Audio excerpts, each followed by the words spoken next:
Hi guys, welcome to the Soul on Fire show. I am so excited today because we are going to blow the show up. We have one of my favorite humans on the planet on this station today. He is the #1 addiction doctor in the world, and he is an NLP expert. He rewires your brain and your body and your mind and your soul to get you to where you need to be. Dr. Robb Kelly he's a world-renowned expert, and he changes lives on a daily basis. Normally I do an entire segment on understanding the mind-body connection and connecting to your soul and knowing how to live your best life. But this man has so much power and so much knowledge, and we have a special treat for you in the second segment. So stay tuned till the end, because we're going to actually watch on live TV. He's going to do some his Magic Live TV for us. And so I am unbelievably blessed to have this man to call him as my friend. He's an incredible man. He's just changing massive lives in every instant that he does. He's super aware of understanding the neuroplasticity of the brain and changing the brain, and how the kinesiology of the brain and the body work together, and understanding how you connect that to your purpose, and making that an understanding that you are more powerful than you ever know, and everything is inside of you. And so we're going to bring him on right now, and I'm so excited to have him on, and just feel so honored to have him on today. Dr. Kelly, how are you? Boom, baby, let's go. You are such an amazing soul, and thank you for being on. I just feel so blessed to have you on our show, and I know that you changed massive, massive lives. And why don't you just tell us a little bit about what you have done? I know that you've worked with massive celebrities to change their lives, and working with addiction, and working with the brain and the neuroplasty, and changing the dynamics of the mind, body, soul connection. So tell us a little bit about you. So I'm an alcoholic, and I like drugs as well back in the day. And it kind of ruined my life. Lost my children, lost my wife, houses, cars, business, everything. Ended up homeless on the streets. Wow. So I stayed there for 14 months. And I knew that if I ever got off the streets, I'm going to spend the rest of my life helping people just like me. That's how it started. So we specialized in addiction and alcoholism. And what we found, the more studies and trials and tests that we did, we found out that it wasn't about the alcohol, and it wasn't about the drugs. They were the symptoms. So then we got into the neuroscience side of it about 10 years ago. And what we found was mind-blowing. What we found we were capable of doing was mind-blowing. So we're kind of 20% addiction now, and 80% getting people on track, making them, if they want to earn $1 million, 10 million, 100 million, it's possible. It really is. We put families back together. We guarantee you a 50%, 100% better life, because we rewire brain, central nervous systems, and you'd be surprised with the right people in front of you how much you actually can achieve. It's limitless. Well, I just adore you, and you know that I'm an NLP trainer and a quantum energy trainer, and we work in these fields. And so let's talk about the mind-body connection and how important that is, because understanding the nervous system and understanding the thoughts and the electromagnetic fields of bringing, your thoughts are the electro, and your emotions are the magnetic, and it's your thoughts become patterns, your patterns become beliefs, and your beliefs become your reality. So let's talk about manifesting from the wound and manifesting not from the wound, and what that looks like. Yeah, definitely. I mean, if you don't heal the person that cut you, then you're going to bleed all over the people that didn't. I've got to say that straight away. So we have to repair. It all comes down to childhood trauma. If you don't address your childhood trauma, then you're operating around 40% of what you should be. I really want to make that clear, because childhood trauma these days, plane crash, mom and dad getting divorced, it goes way deeper than that. And the correlation between the actual event and here, you can't put that together. You just can't, because you need somebody like us and you and millions of other people out there do what we do to connect that. And once you connect it, we uncover, we discover, and we discard of that particular trauma. Everybody has childhood trauma. I don't care how rich, poor, whatever. Everybody has it that affects our life. So then we looked, let's just say alcoholism, for instance. The intriguing fact and the question that everybody answers is alcoholism a disease, a choice? Same with drug addiction. So we delved into it, and we found there's 3 parts of the brain that differ in an alcoholic than do a drug addict. So alcoholics are born, drug addicts are made. Alcoholics, it's hereditary. passed down from generation to generation. It may skip 1 or 2 generations, but it's going to hit. You can actually trace that back. So that's not a choice. At a certain part of our drinking career, the amygdala covers the trauma, and the hypothalamus, which is our survival instinct from birth, turns around and tells alcoholics to drink alcohol and not drink water and eat food. Okay, so 4 days or weeks without food or water as long as we've got alcohol. Disease. Drug addiction, same thing, but you start taking drugs, you like drugs, you have the addictive personality, and you continue to get addicted. So the slight difference, both present the same. So we really pick the part of the brain up and see what's going on here. So the amygdala is kind of our alarm sensor, for fire alarm sensor or something like that. But also where our trauma is held, a few places, but mainly comes from the amygdala, and it oversees all of our brain. So any trauma that we've had from childhood is stored in the subconscious brain. Everything we see, feel, touch, hear from birth, it's stored in the subconscious brain. And you get people, unless there's a brain injury, you get people say, wow, I just can't remember that far back. No, with the right person in front of you, you can remember that far back. It's just stuck there. And what the brain does, it's very clever. The brain actually hides away the bad stuff so we can get on. But sooner or later, it's like a zip file on a desktop. You put all the stuff in there that you can't deal with now. You just put it in there for later. And then one day, you're just free day messing on the computer. You hit this zip file folder and everything comes out all at once to you. So then the connection between the brain and the central nervous system becomes paramount. You can't set the central nervous system out. There's a great book out there because the body keeps score, I think it's called, where we keep score of everything. And the reason why we do that, if you ever seen a deer hit by a car but not die, something amazing happens. It jumps up after a few seconds, and then it shakes violently, and then it runs off. Trauma from that car accident has already been dealt with right there and then. Human beings don't do that. Our trauma, our molestation, someone saying you're stupid. Here was my trauma. My mum. How many times have I told you, Robert, you can't go to college like your brother, you're too stupid. Wow. That's ingrained in my brain, guys. My neural pathways now self-sabotage instead of go to the good. So what you find is alcoholics and addicts and lots of other people are very sensitive. So 80% is aggressive and self-damaging. 20% is good. And what you find with human beings is they get to a certain point in their life and then they back off of fear, the unknown, as self-sabotage. And most people self-sabotage and don't receive the gifts from God, don't receive the opportunity when it happens, and they end up being miserable the most of their life. Wow. There's so many good nuggets in there. I was like hanging on your every word. I could literally listen to you for hours. Now, someone like me my dad was an alcoholic and he was abusive alcoholic. And, there was a lot of trauma in my house. I was sexually abused when I was younger by a man. And then, my grandfather died when I was 15 in front of me. So there was a lot of trauma that I had to go through. But I took that as, now I'm embodied in health and wellness. And but my journey along the way of finding myself and finding God and finding my purpose through that was very, very hard. So that's actually the title of my book is The Road to Agape Love, and is understanding unconditional love through that. So maybe explain from a point of view of the family members of the addicts and the alcoholics of what happens, because I think that goes a lot unnoticed very much of how much trauma they actually have and what they have to go through as well. So we started our family systems about 5 years ago because we realized that when the wife or anybody over the age of 18 living in the house with the alcoholic, once they get involved, the success rate of the alcoholic goes up by 42%.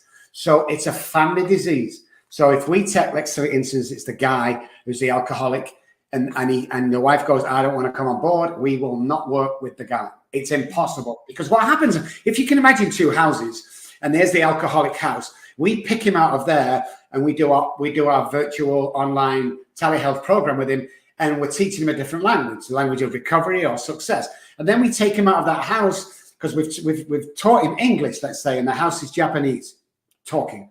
We stick him in our house, we teach him a different language, English. then we pull him up and we put back in the house to who speaks Japanese. Have a guess what's going to happen after a few weeks? He's going to start speaking Japanese again. It's learned behavior. It's the mirroring part of the brain.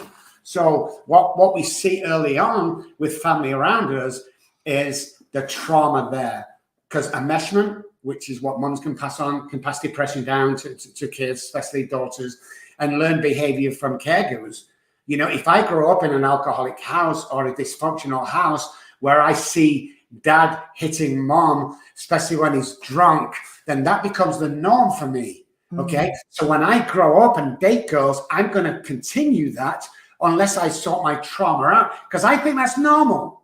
And then the girls, when they grow up, they keep attracting the guy that ends up being an alcoholic or abusing alcohol and ends up beating her. Why is that important? Go back to father. It's learned behavior. So the energy, especially with the mind is energy and the body as well, it attracts that kind of person. It attracts that energy that comes together. And guess what? If they meet a nice guy, for instance, who takes care of them, they will self-sabotage that relationship. Because above all, from trauma, we get to this state of mind.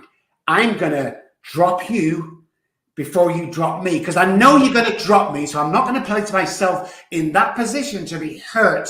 I'm going to do it first. And that's what happens. And we really need to fix that. And a quick story I tell about that situation is there was a girl in Manchester, England, back in the late 60s, early 70s, 71 maybe, and she was snatched off the side of the road. A guy came in his car, took her off the side of the road. People saw it, 16 years old, blonde hair, blue eyes, and she was gone. There was a huge manhunt trying to find her. Can't find her. So she was presumed dead.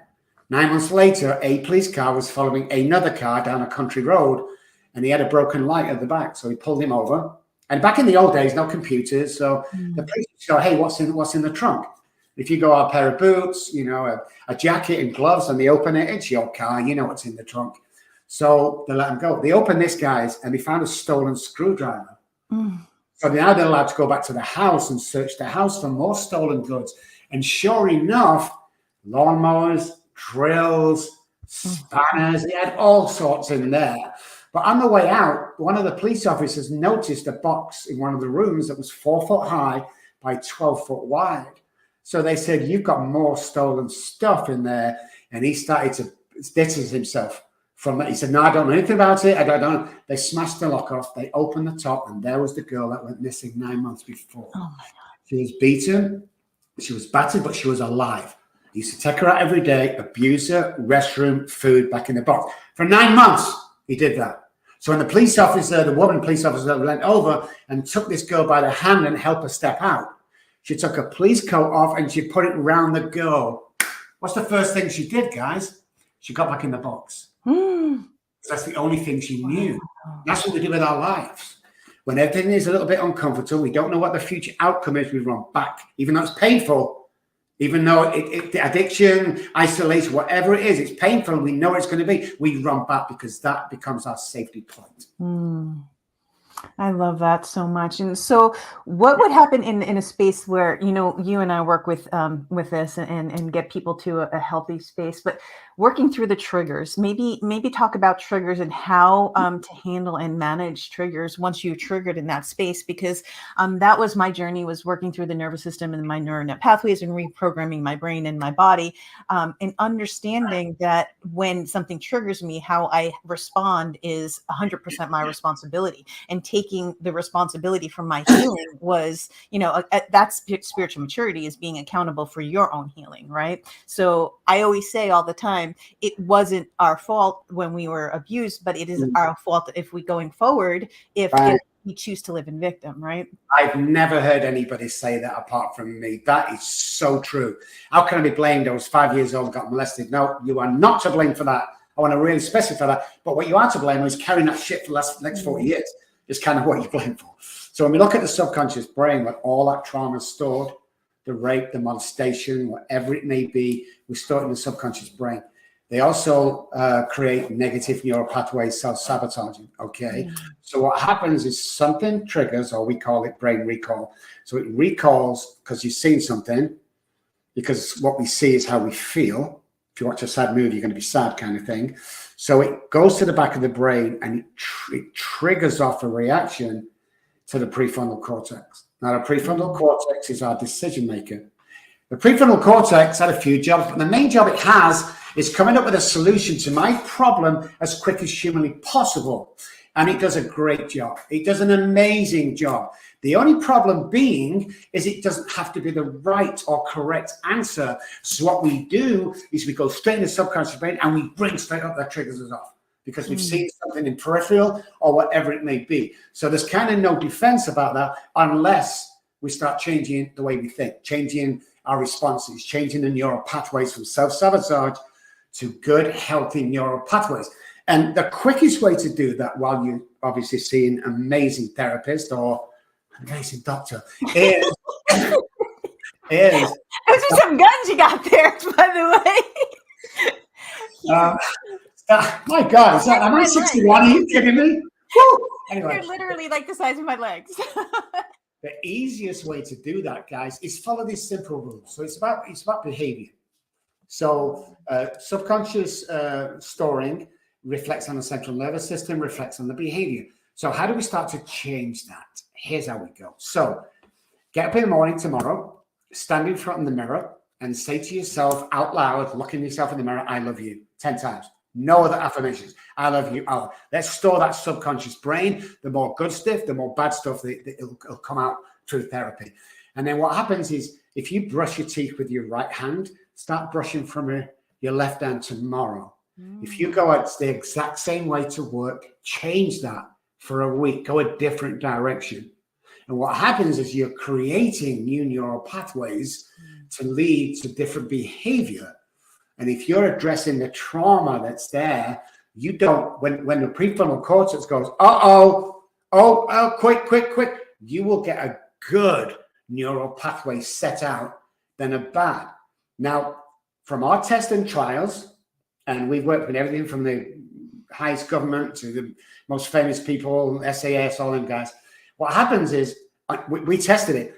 The neural pathway bad and the neural pathway good, there's a joint there that separates. And the time frame there is around 7.3 seconds. So no matter what happens in that instant, you're wearing a rubber band. What happens in that instant that sets you off is snap and then count to 7. And then your thought pattern will be different. That shakes the central nervous system up, but it also shakes the neural pathways up. Now you're in a position to make the good decision rather than the bad, because what we do is we act instantly. Anybody sent an email out, guys, and then 20 minutes later you're going, oh my God, I shouldn't have sent that. It's all, yeah, me too. Because we want to answer people straight away. I'll tell them, I'll show you. And it's like, yes, the key to life is this, okay? You have a part to play in everything that you do. Finding what that part is the key to life. If I walk out the office now and somebody punches me on the nose, what part did I play in that? Oh yeah, I sent his wife some, sexy text, maybe everything. So when I find out what my part is, I start to heal better. Because the definition of insanity is not what you think it is, the old saying. The definition of insanity in the neuroscience industry is not being able to see my own truth. Wow. Boom.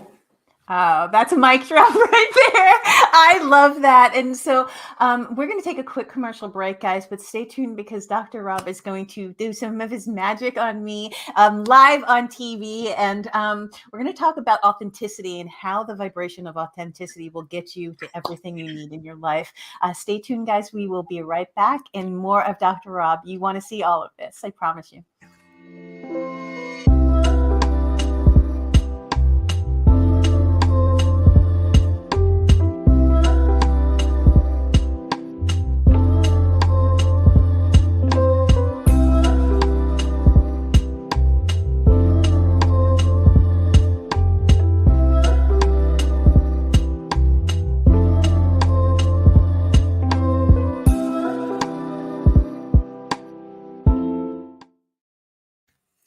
guys, welcome back. Thank you so much for being on the Soul on Fire show. I am Noelle Agape, and I'm your host, and I am here with the world-renowned Dr. Robb Kelly. He has changed massive, massive lives. He is absolutely one of my favorite humans. I love him as a soul, and he's just changed celebrities' lives, the government lives. I mean, he's here to make insane changes in this world, working with your brain and your body and overcoming any limitations that you have. And now I know we're going to do some really fun things live, Dr. Robb, but before we go there, let's talk about the vibration and the frequency of authenticity and living in authenticity and not in a space of the wound. And this is the biggest thing that I think I learned on my healing journey was that when you're seeing things through the wound, it's actually not being authentic to yourself. You think you're being authentic, but you're actually in the victim mode, right? I love that. Oh my God, I've never heard that before. Oh my God, that is so true. When we look at this situation, you have to look and go back and look at the imposter syndrome first. Because many people, more than you would ever imagine, have the imposter syndrome. They get to a point in their life, especially people coming from poorer families like me. I grew up in what you guys would call a project. We had no money. We ate just enough. My dad worked for the gas company, digging roads, and my mum would clean other people's houses. That really hurt me when I grew up. I never wanted to be in that position. But I also had the imposter syndrome that I wasn't good enough. What if they find out that I'm what I'm really like? And that, again, childhood trauma. So we have to clear that up straight away. When you find out who you really are, and if you're really clever and come to us, you'll find out why you find out why you're put on this earth. Once you find out that, then the authenticity comes out. Because many people as children are born to lie. They're taught to lie. So children are born with two fears: the fear of falling and the fear of loud noises. The rest is man-made. Wait till your father gets home. Oh my God, you can't do that. Oh my, it's bullshit. What it is. Okay, so we're born with two fears. So once we find out why we're here, we clear the trauma and we go into authenticity. We go what we call at being, at essence. When you've cleared your stuff and you can move on. When people go through that program, they always say it's like taking the blinkers off, because we have to see life for what it is. We don't look through the lens from our childhood. We don't look at all the negativity from our childhood when we're probably beaten, told stuff, lied to, abused, whatever it may be. Everyone looks through them lenses as they go on. So once we clear that up and we wear a new pair of glasses, we can see the world for what it is. When you're at that stage, when you're at peace with yourself, when everybody goes home because you have a smile on your face, okay, guys, see you tomorrow. What's that guy like when he goes back to his living room and sits down? Are you at peace? Are you living in essence right there and then? Because if you are, that's the place to be. And you know as well as I do, people can see through you. I've worked with, some I've refused to. These girls, I can make you $1 million, your life, blah, blah, blah. And no disrespect, it's not about money, but I want to see my guru doing well in life. They go outside and get into a 15-year-old car and drive back to a one-bedroom apartment that the rent is $100. Don't tell me how to become a millionaire, because you don't know. And I've worked with it. Well, I tried to. Guys, you can't do that. You can't make a profit. You can't tell people you're not doing yourself. So when we go as deep in the work as we do, you'll find out that clients and patients will only go as deep as you've been. So that's where the authenticity comes out. And I can categorically tell you, just in case you don't know, I've been doing this for over 30 years with over 8,000 patients. Okay, so I kind of know what I'm talking about. And big patients, not just like Bob down the street. Yeah, and the smallest of the small. We took a road sweeper on 2 weeks ago. He wanted to be captain of the road team, and sure enough, after a few days, he was. God bless him. But yeah, you have to really find out who you are. You have to concentrate. So the other thing I would say, quantum physics backs me up here. This is not being authentic. Let's say, for instance, quantum physics tells me, proven science, that I can visualize myself up to 12 times on a basketball court. So if I can visualize that, I'm looking at me 12 times on the court. Where do I want to be? A bit selfish. I want to be over near the goal, so that when I get the ball, I put it in the net, I'm the hero of the game. Get there, Rob. I can visualize myself. Yeah, you can, yeah. How do I get there? You walk over and you take that position. You don't beg for it, you don't crawl for it. You walk over and you take that position. If you've done your work and living in essence and at being, you can walk over and take that. And people are scared to walk over. They want to look at the guy in the back line doing, well, that's easier because I know I could do that, but I don't know. The only difference between you, who is trying to make it, and the CEO earning $500 million a year is he thinks he could do it. And you don't yet because of the past. So it's really important we start seeing ourselves. If you want to be a manager of a toy store, start imagining yourself as a manager. Walk in as a manager. Start talking to people as if you're the manager. So let me emphasize this. Years ago, back in the early 70s again, there was a scientific research lab in Manchester, England, that went to a school ages around 8 to 12. And they said to the headmaster, we have a test, an exam that your kids can do. And out of all the 50 pupils, I can pick 3 out that's going to be a success. And the headmaster says, that's not possible because they're not grown. They're still growing, especially the brain-wise, we're still growing. And he said, let us try it out. So they did. So they come back the next day with all these 50 papers and they handed them all out. And the kids did the test for about an hour. And then they gave them back and they come back the next day and say, okay, we've got your top 3. Go on, tell me. Well, first of all, it's Julie. Julie? Smith. Yeah. Okay. Then you got Ben. Oh God. Then you got Peter. Oh, yeah, I kind of see Peter. We'll be back in a year's time and see how our 3 amazing people of captains of industry or famous people are. And sure enough, a year later to the date, they went back and they said to the headmaster, how's that going? Oh my, how the hell did you know? How did you know that? So one's already got an application for college. He's now 13 years old. Oh my, how did you know? Them 3. Julie, she's amazing. And what they said blew the world wide open. They said, actually, there wasn't a test or exam. In actual fact, when we got back to the lab, we threw all the papers away. And the headmaster said, I'm confused. Where'd you get the top 3 students from? Well, we just picked 3 names randomly. Well, how's that possible? And this is what they said. Because you treated them 3 differently, so they become. And that's how the brain works. So anything is possible. I used to get, well, I can't be president of the United States. Listen, let's forget political views for a second. We had a businessman in the country with no political experience. Don't tell me you can't do everything that you want to do. Stop putting them brakes on your imagination, guys. I'm telling you. And the other thing I'll add to that is we don't have time. Most old people that died, before they died, we go visit them, especially family members. What's one thing you got? I thought I had more time. We don't have time. Date that girl today. Start that business. Buy that house. Do it today. How many moms have gone, oh, you know, just like yesterday, I was taking them to kindergarten and now they're going to college. That's how time flies. Do it now. Well, that I mean, everything about that is amazing and incredible. And, you know, I jump off cliffs for a living. So I'm going to jump off a cliff right now and I'm going to be completely authentic on national television in front of millions.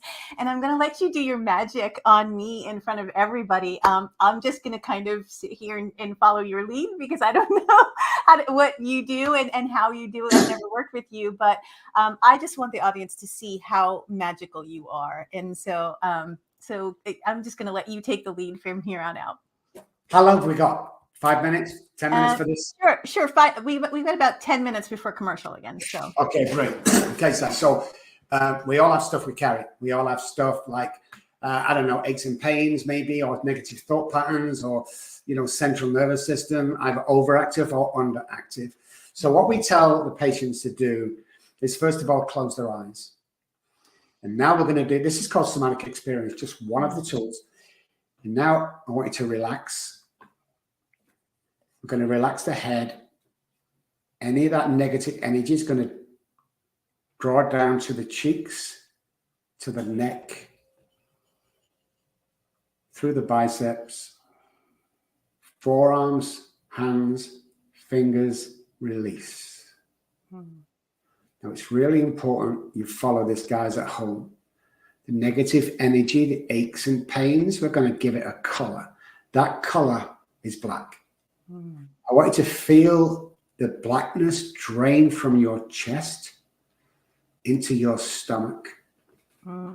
Drain through. See this, guys. Feel it drain through to the thighs, the calves, to the feet, to the toes, and release. Release all that negativity. Concentrate on your breathing. It's a well-known fact that oxygen is amazing.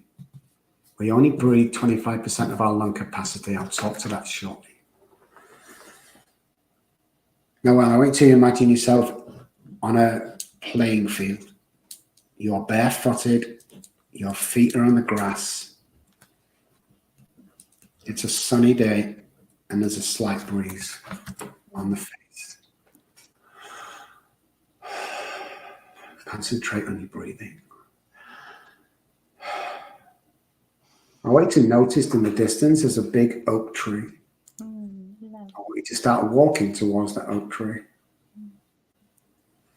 And as you get to the oak tree, I want you to notice that there's a stream in front of the oak tree. Sit down, place your back on the oak tree, and observe the stream. Observe the water from left to right, gently flowing by. Got the sun on the face, you've got the light breeze. It's an amazing day. I want you to notice that the stream is full of black. It's a black, dirty color. This is the energy, negative, that we've drained into this from our body. One more final drain from head to toe and release. This is your negativity. This is your thought patterns to self-sabotage. This is your aches and pains of life and your negative thought patterns. Let them release into the stream and watch that stream flow from left to right. Concentrate on your breathing. Every time we breathe in and out, I want you to notice that the stream turns into a grey color. As the black color drains away, turns a little lighter. All of a sudden, you notice that the stream is clear. You can actually see the pebbles at the bottom of the water. It's a beautiful day. Concentrate on your breathing. I want you to stand up from the tree and start walking back. You can hear the birds, you can feel the sun, and there's a light breeze as you walk back to the center of the field. When you get there, I want you to turn back and look at the oak tree in the distance.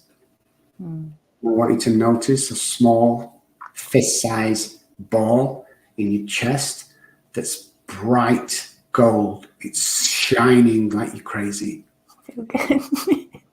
And every time you breathe, it gets bigger.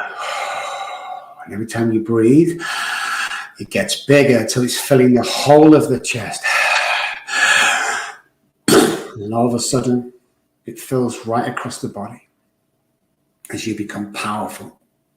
As the thought patterns are mended, the thoughts are clean, and you become powerful instead of powerless. Breathe in one more time. You come back into the room in 3, 2, 1. Oh my God, that was amazing. That was like an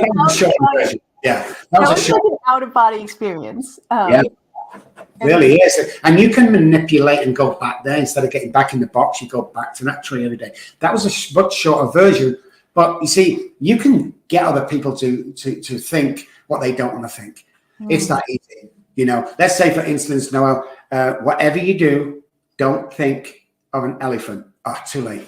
So what will happen is when you plant negative stuff in, subliminal messages, you're in neurolinguistic programming, that all my staff have been trained to do and have certifications for that, then you can rewire brains. You can rewire brains in minutes, not weeks or months.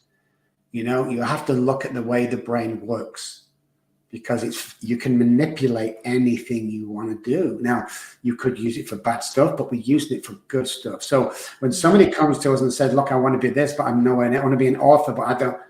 Listen, let me tell you, I lived in Dallas for 13 years. I've been here 2 years in San Antonio. I was going to write a book, but my guys around me in Dallas said, don't be stupid, you can't write a book. Oh, that's crazy, Rob, you can't write a book. Never wrote a book. So when I came to San Antonio, I told my new friends the same. Their reaction was, oh my God, yeah, of course you should write a book. So I wrote a book. The moral of the story is, if you hang around 9 depressed people, you will become the 10th. And if you hang around 9 successful people, you will become the 10th, because the mirroring part of the brain and neural pathways, the mirroring part of the brain connects with the same energy that same people as you want to be. So if you earn 50,000 and want to earn 70, start hanging around the guys that earn 70, and you will become. It's not even your choice. It's learned behavior. I used to have a girl who was a best friend, and she used to say this stupid, shut up. She was always saying that. I used to, Colleen, will you stop that? Oh, shut up. Oh. Within 4 weeks of me hanging with her, I said it. Learned behavior. We get our energy from other people. So if there's any negative people around you, just get rid of them. I don't care who it is, get rid of them. Because there's always one person, family member, extended family member, that wants you to fail in anything you do. And the reason they want you to fail is so the spotlight's not on them all the time. If you get well, then we find out that, oh my goodness, grandfather's an alcoholic who was molesting children, for instance, but it was the spotlight was always on you. Anybody can get well. Anybody can succeed. Listen, earning $1 million is not that hard. And I say that with respect. You have to do the same things. That's not the hard part. The hard part is being sane and keeping sane when you do it. Because I hear all the time, well, money changes people. No, it doesn't. If you're an idiot when you're poor, you're going to be an idiot when you're rich. It just exaggerates who we are, is all it is. That is amazing. That experience was amazing. You are a gift to this world, and I felt like it was an out-of-body experience. And guys, go back and rewind that and do it yourself. Don't obviously do it when you're driving because you need to get back into your body. But that was incredible, absolutely incredible. I felt it leave my body. Literally felt it leave my body. And guys, I mean, I've done this work for 25 years, and in 5 minutes, he just transmuted so many things within me. I just felt instantly joy and peace. And we're going to take a quick commercial break. But as soon as we come back, I want to talk about, because it's really easy for me to get to joy, right? One of the things that I do is, I travel around the world and I jump off cliffs and have really a fun life. But the hardest part for me was getting to peace. And so I want to talk about getting to peace, because I think that that's such a beautiful gift to the world. When you're at peace and you're in your soul peaceful, you just are a completely different human. So we will be right back, guys. Stay tuned. And we have more of Dr. Robb. He is mind-blowing. This is probably one of my favorite shows I've ever filmed. Thank you, Dr. Robb. We'll be right back. Stay tuned, guys.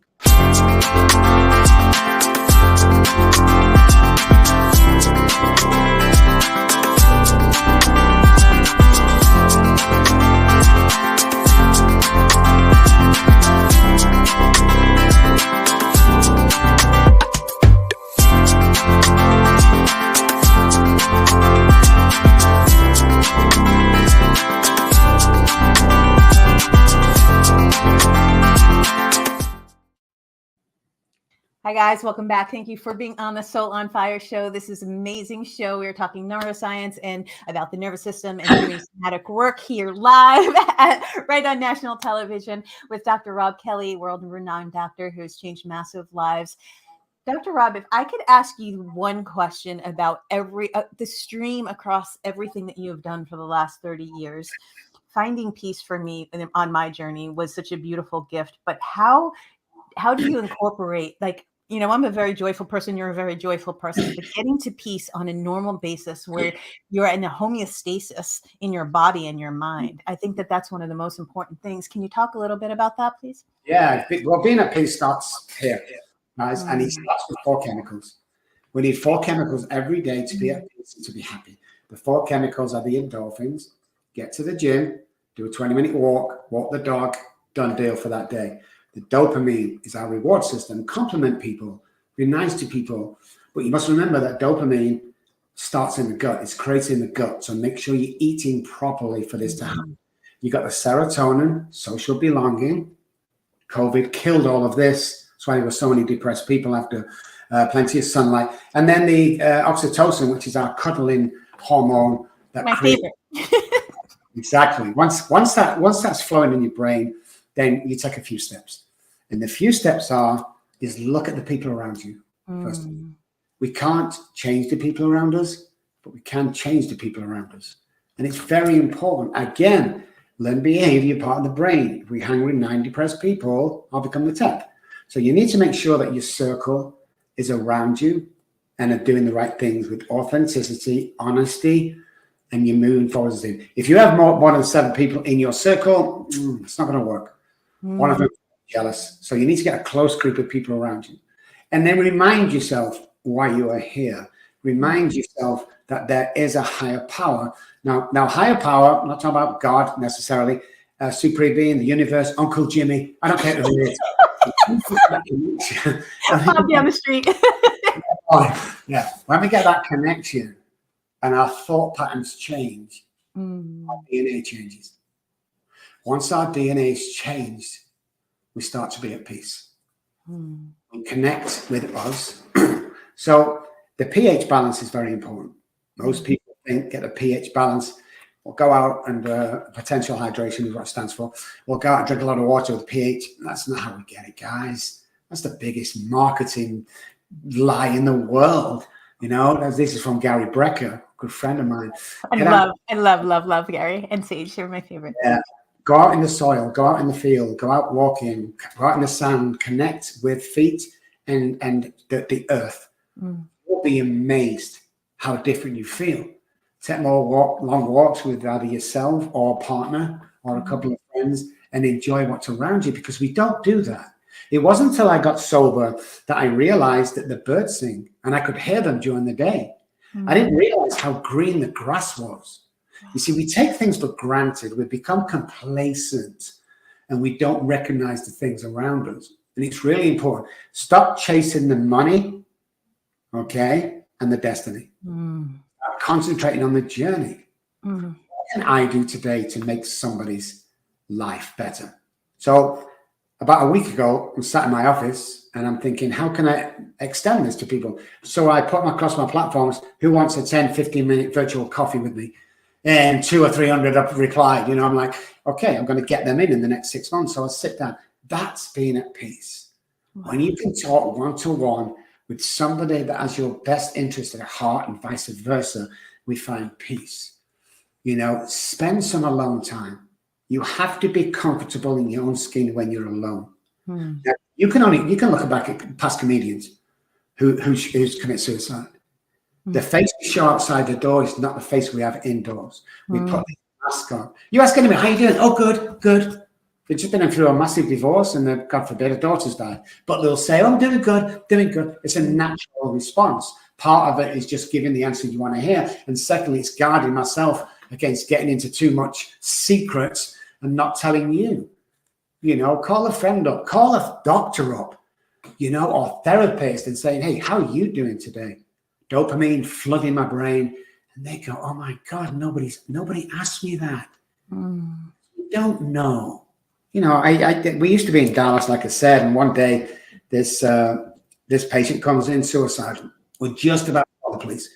He came in the office. He spent an hour with me. He went out. He was laughing. He was saying hi to the staff.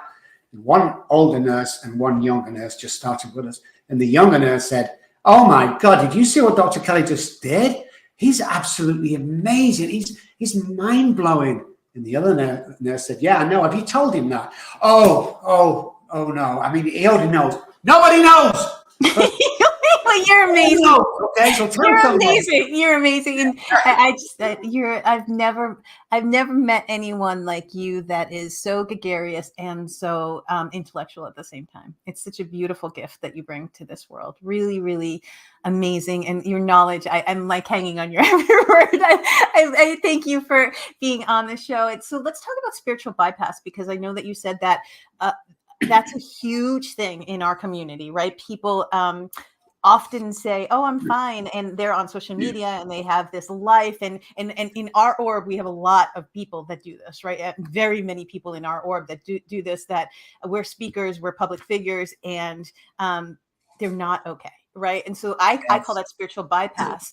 And when you're just everything's love and light, and it's like no, everything's love and light, but on the outside. But then, like you said, they go home and they drink a bottle, or they, they're thinking about committing suicide. What is the turning point between that, having a mask and taking the mask off, living in authenticity and purpose, and tying it all together, and living the life of our dreams? Like, we're living in our purpose and we're stepping out every day. I think that was the coolest thing in the world that you did. You're one of the most busy people I know, and to take 20 minutes with a couple hundred people just to see how they're doing, that's the most beautiful thing. And living in service for me changed my life, literally changed my life, and allowed us both to have huge platforms to do this. Many people in our platform don't do the work, right? Yeah. 100%. I love that. Don't do the work. The only people that fail are people that don't do the work. And usually they don't do the work is because of the fear and childhood trauma that they're going to fail. What if I fail? What if you don't? What if you don't? So first of all, I want to say to everybody that when you're in that place, you've got to believe that you're capable. You've got to believe you're capable of doing everything. And you've got to start working on everything we just talked about, okay? Mixing with the right people and getting that job that you want to get. You see, on a Sunday evening, if you've got stomach and going, oh my God, it's work tomorrow, you need another job. If you're your boyfriend and going, oh, this relationship is terrible, get out. You need another boyfriend. Okay? And people say, well, it's not that easy. It really is. Human beings stay in relationships way too long than they should. Childhood trauma again. So it's the connection between being and what you think you are. It's what we think you are is never going to take you in the future. So our past, we don't live in our past, we live in today. So we never see for what we are. We have to get people around us to tell us how good we are. But that past, even though we've healed it, it's still our greatest asset going forward. And I think what happens by doing that is we slowly take that mask off and be vulnerable. You know, I've had grown men crying and being vulnerable. That's what it's needed. Or boys don't cry. It's the biggest myth. And I'll tell you another myth. Sticks and stones will break my bones, but words will never hurt me. No way. Words can kill people. Absolutely kill them. So we have to be careful who we surround with. We have to be careful with what we do, how we feel. And all of a sudden, when we go out to help people, if you're in service to other people, you'll never be depressed. If you're an alcoholic that wants to drink, go help somebody, you'll never drink. It's just the way the human brain works. Have that connection with somebody else. Stop thinking self. Start thinking what I can do for others. So the spiritual connection, in my opinion, is vital. Now, for those guys who don't know, because I didn't know this, that vital means necessary to life. Check these vital signs. It's necessary to life that you find something greater than you. Don't care what it is, Uncle Jimmy, it doesn't make any difference, but you have the sense that somebody's working with you, that you can talk to every day and talk to every morning and evening, that you have that connection and you can be at peace real easy. Now, people are religious. I go to church every week. I read the Bible every day. But that's what we're looking for. I don't care what knowledge you have and what belief you have in your higher power. Do you have a relationship? Do you have that relationship with somebody greater than you, like a spiritual power? And if you do, and the thought patterns have changed and you start getting at ease with yourself and confident when you're going out with people, are going, oh, you're amazing, our DNA changes. That's the key for life. And you have to start believing that there's no difference. Unless you have a brain injury or central nervous system injury, let me tell you that your brain is no different to the guy that you look at in awe. Okay? All the speakers that are earning $5 million a year, most of them came to me to work with. They're not all that they see. Everybody has trauma. Everybody has stuff that they don't want everyone to see. And when you get vulnerable, you start seeing what you are. And the craziest thing of all is when you get vulnerable, you realize that you're not going through it on your own, that most people you know are going through it, but are never going to say it. God forbid this happen, but if they stay the same, they're going to do the same old job, same old time, same old drive home, and same old marriage, all this stuff. And 20 years later, I did it in England. You go back to visit them, they're doing the same old stuff. I've created an empire. I've traveled around the world. I love helping people. But if I would have stayed in that environment, I would be dead by now. So find out who you are, get help. And just give you a direction. And listen, I want to put this out there, guys, for all them guys sat at home, or girls, thinking that you never amount to anything, that you're never going to do anything with your life because of childhood trauma that was told to you. I want to apologize to you because somebody's put that there.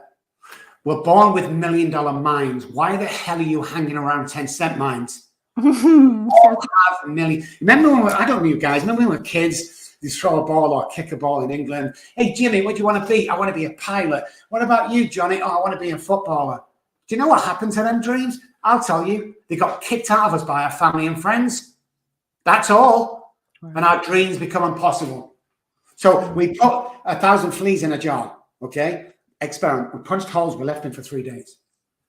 Fleas can jump 4 or 5 feet, as we know. We took the cap off. Not one flea jumped outside where the cap was. Interesting, yeah, learn behavior. When they had babies in that jar, the babies won't jump higher than where the cap was, and they'd never even seen the lid on that top. They've never even seen it, but they won't jump higher. Learned behavior. Look at where you want to be, look where other people are telling you want to be, and take this side any single day of the week and start being a leader. We're short of leaders in this world. We're short of leaders in this community. We're short of leaders in the US of A. We need more leaders. And guess what? If you're seeing this program or listening to this program, we're talking to you. Don't think for a second that you've come in here by coincidence. No, guys. No. It's not by coincidence. Somebody's talking to you to get your ass up and get doing things, making people's lives, enjoying life, laughing more. Practice smiling. It's really hard to do, by the way, guys. I love smiling. I love smiling. But again, if you walk in a room with 9 people, or walk in a room with 9 people and you're frowning, most people are going to frown back. You walk in with a smile, most people are going to smile back. So at the end of the day, it's not really about you, is it? It's about other people that you can inspire.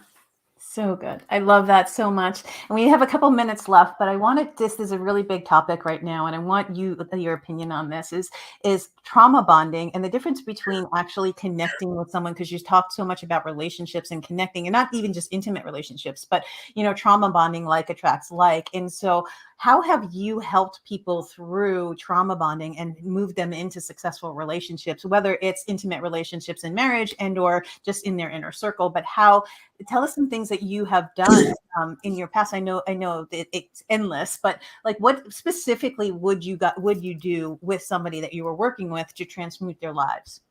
Well, the first thing we do is, trauma attracts trauma. There are some people, because the way the brains work from childhood trauma, that need to be in drama every day. They just need it. Okay. So they stick in that trauma and they use it as a crutch. So what we ask is, who's the people around you? If it's a husband and the wife, we look at the wife and say, okay, you both need to change. You see, you can get all the help they want, but if you keep going back to the house that's full of drama and trauma, you're not going to heal, guys. You're really not. So you need to look at the environment. What environment are you walking into every day? And if you are walking into controversial comments, find out the source. Because I'll tell you now, guys, out there, you'll never meet a hater that's doing better than you. Never. So try and address the trauma. If your wife get her along. If your best friend, get him along, get her along, and go through this bonding and healing together. And then once you get that, you can teach and explain to your group, your close group, of what you're going through. And this is our soul. They're going to pick that up and they're going to run with that as well. Now you have people around you. We all believe in each other. You've all talked about your trauma and got rid of it. Uncover, discover, discard of trauma. Uncover what it is, discover what to do about it, and discard it from your life. Wow. That's how we do it. And then bond. Bonding is beautiful. Like you just said, Noelle, it's not intimacy, that you think it is. It's not sleeping with somebody else. Intimacy is sat with somebody, opening your heart to somebody else in the knowledge that they're going to keep that to themselves, and you can trust them with implicity. Oh my God, that is the most beautiful thing I've ever heard. I love that so much. So what are you working on right now? I know you have 1,000 things going on right now, but what are the big things, and how can people find you? They can go to drrobbkelly.com. I know that on Instagram, you're all over Instagram and Facebook as well. But what are you working on, and how can people come to your events and find you? I've got a speaking engagement this next, what day is it? Yeah, next Friday and Saturday. I'm just working on helping more people again. That doesn't involve money. I have a foundation, the Robb Kelly Foundation. We want to build a treatment center or a good sense center or a healing center in San Antonio. That's completely free for 100 people, purely on donations. Finding me is really easy. For those that are listening and not watching, I spell my name with 2 B's, ROBBKELLY.com. Stick Dr. Robb Kelly in any search engine and I'll come up. Text us, messages. But listen, guys, I'm talking to these guys now that are in that place I was. I'm talking about those guys now that have considered suicide and don't think they're going to amount to anything. Boys, girls, sisters, mothers, daughters. Okay, listen carefully. 210-600-0210 is my personal cell phone number. And the reason people freak out when I do this, it's me. It's the guy that they took the children off. It's the 3-year-old saying, Daddy, Daddy, please stop drinking. It's me. Okay. Send me a text. I will call you back and I will give you a 10-minute pep talk that will change your life. And you know, if it doesn't, I'm going to send you $100 for your time. Okay. But be in that space, guys. If you just want to chat, text, but go on the website and do that. But if you're in that place, I would rather spend 10 minutes with you than hear of your funeral in a couple of weeks' time. Wow. You are the most amazing human. Thank you for that. Thank you. Thank you for being you. And thank you. And how can I support you is one question. And the final question is, what sets your soul on fire? How can you support me? You do it every day. I want to see you online. I see that face. It's the first time we spoke together. You're just a beautiful human being. I thank you for what you do. I thank you for your authenticity. I thank you for your bravery going into what you're doing, because it can be a lonely place sometimes. So thank you for the millions of people that you help. And secondly, what sets my heart on fire is getting up every morning, saying hello to my two English bulldogs, kissing my wife, and thinking and asking God every day, who can I help today? Oh my God. You are such a beautiful human and such a light in this world. Thank you. Thank you for all you do. Anytime you need anything, you have a friend in me always. And if I want you at as many events as I can possibly have you at. And, I'm going to convince you eventually to have your own show too.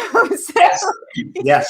We're almost. I think she's almost there. She'll get there. Don't worry. I just love you. Thank you for being you. And guys, if you have not reached out to him, this man gave you his personal phone number. Go to drrobbkelly.com. He will change your life. Thank you for being here. Stay in the back end, and I'll talk to you as soon as we're done. I just love you. Thank you for being here. Of course. Thank you for inviting me. Thanks for listening and watching, guys.